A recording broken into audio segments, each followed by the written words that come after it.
everyone! Ayan guys, so kararating lang namin guys from my supplier, no? Tapos ayun, of course, namili ulit tayo ng 5 kilo na binili ko guys na kamote, Japanese kamote guys. Oh, sobrang sarap ng Japanese kamote. Tapos, kasi nga kasama ko ang asawa ko, laging nagmamadali. So ayan na yung kamote natin, konsumo. So, laging nagmamadali. Ang nabili lang natin na prutas, meron tayong 2 orange. Nakakainis. Isang guava. Ang mahal pala ng guava.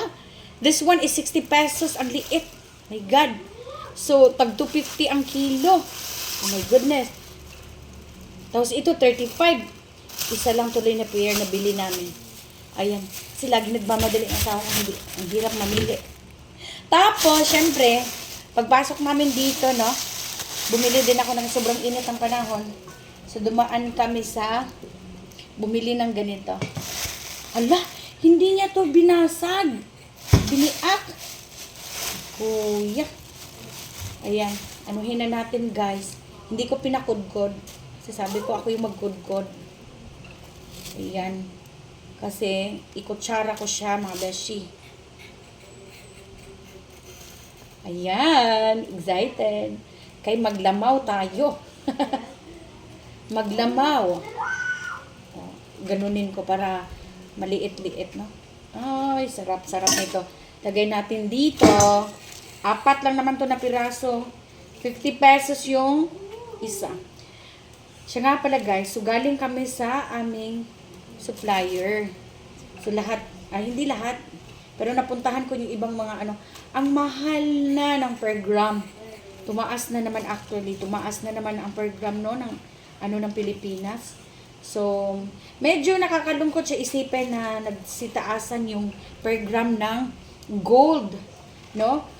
Ayan. So, pero maganda din siyang isipin lalo na doon sa mga nakapag-invest na ng marami. No? Kasi talagang paldo-paldo na sila ngayon. Kaya guys, mag-invest na talaga tayo ng gold. So, grabe. Actually, ayan, nagsitaasan, iba-iba talaga ang price bawat bawat mga supplier ko, lahat, hindi lahat napuntahan ko. Pero napuntahan ko, chinek ko yung mga prices nila. Grabe guys, may mga iba-iba talaga ang price nila, no? So yung iba talaga, no, hindi nagbibenta ng per gram. Per talaga sila, per piece talaga sila. Ayan. So, and then, yung naman, anong tawag nito? Meron naman akong meron talaga akong hinanap din guys sa mga item, no? Lalo na Monaco guys, ang mahal na Monaco. At na-shocking talaga ako ba? Na-shocking ako guys, alam niyo kung bakit? Meron akong supplier na isa din yan sa pinakamalaking supplier dito sa Pilipinas. Pero, maano ka talaga guys, ma-shocking ka, ang mahal. Ang mahal ng Monaco niya. Parang makakaano ibenta. Kasi yung Monaco niya, nasa 8,000 plus na. Diba? Nakakaloka, ang mahal ng binibenta niya Monaco. Kasi sabi ko, nako, ang hirap i-market yun. Kasi mahal na. Pero meron talaga akong pinaka-supplier guys, na talagang mura lang siya. Siya talaga yung pinakamura. So minsan, kasi paubusan talaga sa kanya. Ang bilis kaya pag may mga post ako na tapos gustong-gusto nyo, huwag nyo nang patagalin. Lalo na't pataas ang presyo. Kasi ang bilis lang maubos sa kanya. Mabilis lang talaga maubos sa kanya. Lalo na yung mga kahit mahal na pero sa kanya talaga pinakamura. Yun nga lang, pinipilahan kasi talaga siya. Yung isa naman, yung isang supplier ko guys, isang malaking supplier din yan, pinipilahan din yun. Pero ang mahal talaga sa kanya. Nalula ako, ang laki ng difference talaga. Imaginein mo yun, yung Monaco niya nasa 8,000 plus. Pero yung sa ko, nasa 7,000 plus pa lang. Yung sa ibang supplier ko ha, siya lang nag-iisang 8,000 plus. Sabi ko, nako, napaka grabe siya. Pero isang malaking supplier siya, hindi ko alam bakit ang mahal sa kanya. Nalula ako dun sa niya, sa item niya. Pero pinipilahan yun. Ewan ko bakit ang mahal ng marami din siyang tindahan. Tapos, yung una pang tindahan niya na napuntahan ko, ewan ko tong babaeng yung tindera niya. Mas mahal pa in-offer sa akin. Tapos, lumipat ako doon sa kabila nilang tindahan. Pagkalipat ko doon, mas mura ng 100 sila per gram. Sabi ko, bakit magkaiba kayo ng price? Pareho lang na tindahan. Sabi ng kasi pag less than 10 grams, parang ganun daw. Pag magaan, medyo mas mahal daw. Sabi ko, the same lang naman eh. More than 10 grams yung gram na hinahanap ko. Alam niyo yun? Oh my God. Pero, ang bigay niya sa akin, ewan ko yung babae niyo, bakit ang mahal ang binigay niya sa akin? Nakakaloka. Pero, ang mahal talaga sa kanya. Pero, pinipilahan pa din siya doon. Ayan, pinipilahan pa din siya. Sabang mahal. Ayan. So, hindi mo rin negosyo nila yun eh. Ayan, medyo matigas tong isahan na.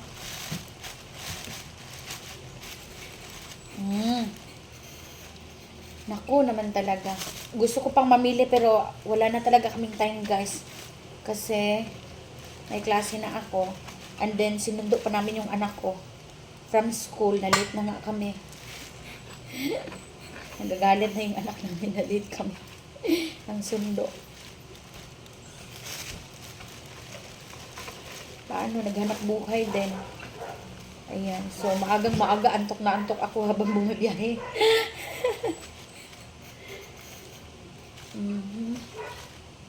Ayan. So, gusto kong bumili ng mga fruits. Pero hindi tayo nakabili, guys. Ako, ang mahal na ng gold. Kaya mag-inbox na kayo ng gold, guys. Mag-order na kayo. Tsaka alam nyo ba, huwag kayo basta-basta mag-order ng gold ha. Baka may mahanap kayong sobrang mura. Pero imagine nyo naman yung quality guys. Kasi alam nyo, may ikukwento ako dyan sa inyo. Pero sige na nga. Alam nyo, may nakita akong nag-run talaga siya. Kasi ang mahal ng bili niya. Pero nung ibebenta na niya at chinek sa machine, hindi ganun ka-quality yung item. Kaya ayun. Mura pa more. Wala nang murang guys ha. Kahit saan kayo maghanap guys. Kahit maghanap pa kayo sa online guys. Walang 5,000. Walang 4,000 na per gram ngayon. Walang 6,000 plus na per gram ngayon. Kung meron man kayo mahanap na ganyan, mag-isip-isip na kayo. Yes guys. Mag-isip-isip na kayo. Kasi syempre yung quality niyan, hindi din ganun pag ibinenta mo yan. Ako, hindi ka papaldo dyan. Akala mo nakamura ka dahil pumaldo ka. Yung iba kasi guys, manduruga din. Kaya mag-ingat-ingat din kayo. Yung sa atin, pinaka-supplier na natin ang nandito. At saka, hindi naman ganun kamahal ang tinutubo din namin. Ako, hindi din ganun kalaki ang tinutubo ko. Talaga, kahit mag-compare kayo guys. Maisip nyo ang mahal na talaga ang gold. Wala kayong mahanap ngayon na tag 4,000, 5,000, 6,000. Kung may 6,000 pa kayong mahanap, you have to imagine din yung quality niyan. Yung quality din ng gold. Yes. Dahil ngayon guys, from our supplier taga 7,000 plus na talaga ang per gram. Konti lang talaga ang tinutubo namin dun. Makakabawi lang sa expenses, ganyan. Guys, wala na talaga. Wala kang mahanap talaga ngayong mura na pipitsugin na gold. Kung meron man, baka lang yan, anong tawag doon? Ano bang tawag doon? Painted na lang, 18K, hindi ganun ka-quality. Kapag naibenta nyo yan, chinex ng machine. Yung pala, ang baba ng quality, hindi kayo paldo. Kasi meron ako nakita na hindi daw, ang mahal ng kuha niya, tapos, nag-run siya actually sa Facebook. Kasi ang mahal daw ng kuha niya. Tapos nagbibenta niya at chinek dun sa machine na mismo yung nag-check. Ang baba ng quality ng... Imagine niyo yan. So, bahala kayo. Maghanap pa kayo ng mura. Wala na mura talaga ngayon. Sa pinaka-supplier na ngayon guys, 7,000 plus na talaga ang per gram ha. Pero nakadepende yun sa kinds ng... nakadepende yun sa different kinds ng gold. Kasi yung gold, may mga kinds ang gold. Like, merong regular, merong special. Pag ganun yun VSP, very special, very, very special. Very, very, very, very special. Mga Monaco, mga kung ano-ano pa. Maraming kinds yung gold. Yun yung mga sinasabi ko, yun yung mga code ng gold, yung mga VSPL, mga gano'n, mga code yun. Mga different kinds like 18 carats, 14 carats, yun yung mga different kinds ng gold. 21 carats and everything. At meron ding nabibenta ng sobrang mura lang. Mura ang per gram nila, pero imaginein mo rin yung quality niya. Kasi merong iba na hindi siya pure gold talaga. Ano lang siya, ano bang tawag doon? Yung parang coated lang siya ng mga carats. O, pag ibenta mo yon, pag binenta nyo yun, napakababa ng ano nun. So, mag-isip-isip na kayo. Ayan, basta guys, wala nang murang, nasa, starting na talaga nasa 7,000 plus na, wala na kayo mahanap na mas mura pa doon. Dahil sa pinaka-supplier na tayo ng market ng Pilipinas, guys, 7,000 plus na starting nila. Ayan. So, kung meron na kayo mahanap ng mga 6'9", mga 6'8", yun ay mga, na yun, yung sobrang old stock na yun and everything, ganon. So, nasa 7,000 plus na talaga. And then, iba pa yung sa mga Monaco, ha. Ayun, basta, meron ako talagang naging supplier. Yes, supplier ko din yan. Napakalaking supplier din siya talaga. Ang mahal ng Monaco niya. Hirap na yun i-market, no? Kasi nasa 8,000 plus na yun. Oh, imagine niyo, nasa 8,000 plus na siya. So, syempre, no? Ang hirap din kumuha sa kanya. At ayan. So, wait lang, guys. Bibiakin ko lang to. Han! Ay, wait lang. Ayun. Kaya, kung gusto nyo mag-invest, guys, sa akin na lang kayo mag-invest. Yes, I can guarantee you 101% na talagang legit at maasahan at saka quality talaga yung gold natin. Yes, totoo yan.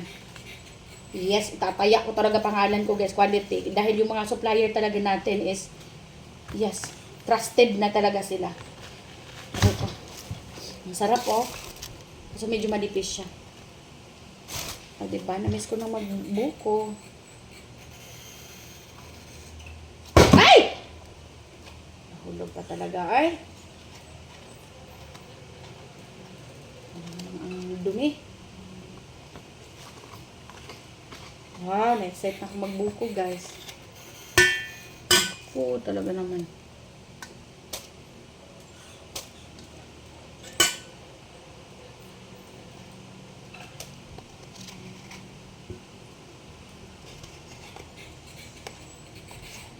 Ayan.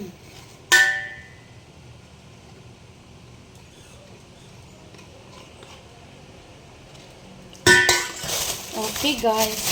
Ayan na yung buko natin. Konti lang. Konti na lang ang buko. Yan, tapon ko muna to. So, ayan, guys. Lagyan natin ng kaso, ayan. Papabili pa ako ng tag nito.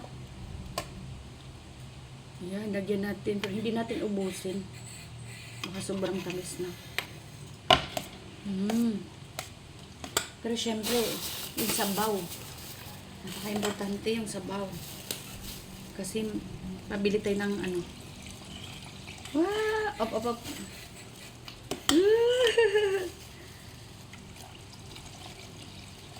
O, diba? Ang sarap.